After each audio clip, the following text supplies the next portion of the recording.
Bonjour, c'est Dorothée Ragia. J'espère que vous allez bien.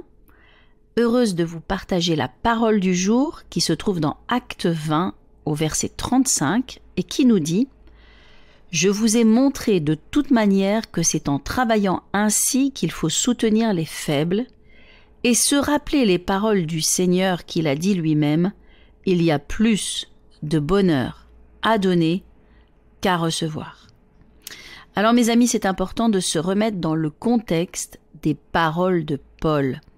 Parce que lorsque Paul parle, en fait, il est sur le départ pour Rome, qui est d'ailleurs son ultime mission de la part de Dieu, à savoir témoigner à César et semer les semences du réveil mondial qui allait arriver. Paul sait qu'il y a des temps difficiles qui l'attendent, mais il est rempli de courage. Et je prie, Seigneur, remplis-nous aussi de ce courage. Les frères se jettent à son cou en larmes parce qu'ils savent qu'ils ne le reverront plus. Mais malgré tout, dans ce moment difficile, Paul nous rappelle qu'il y a plus de joie à donner, et notamment donner sa vie, qu'à recevoir. Paul avait donné sa vie, et pas moins que sa vie. Et parfois, nous, on cherche notre propre intérêt. On se demande comment recevoir pour finalement se satisfaire soi-même. Mais la Bible nous dit qu'il y a plus de joie à donner. Et premièrement, c'est notre vie que nous avons besoin de donner à Dieu.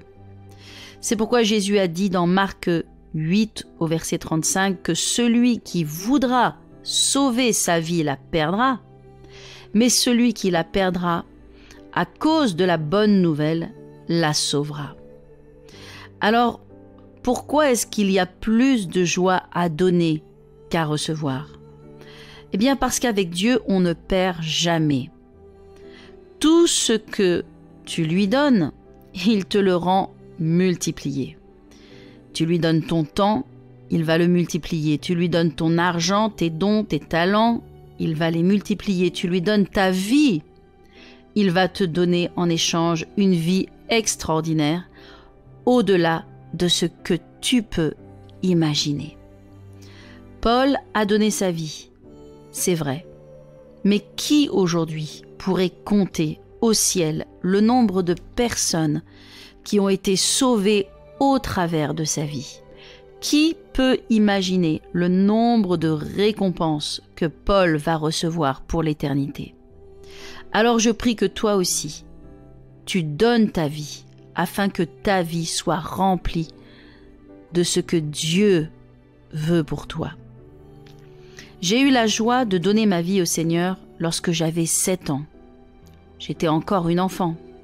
Et puis plus tard, en tant qu'adulte, lorsque j'avais 18 ans. Et à ce jour, je peux dire que je n'ai jamais regretté d'avoir donné ma vie à Jésus.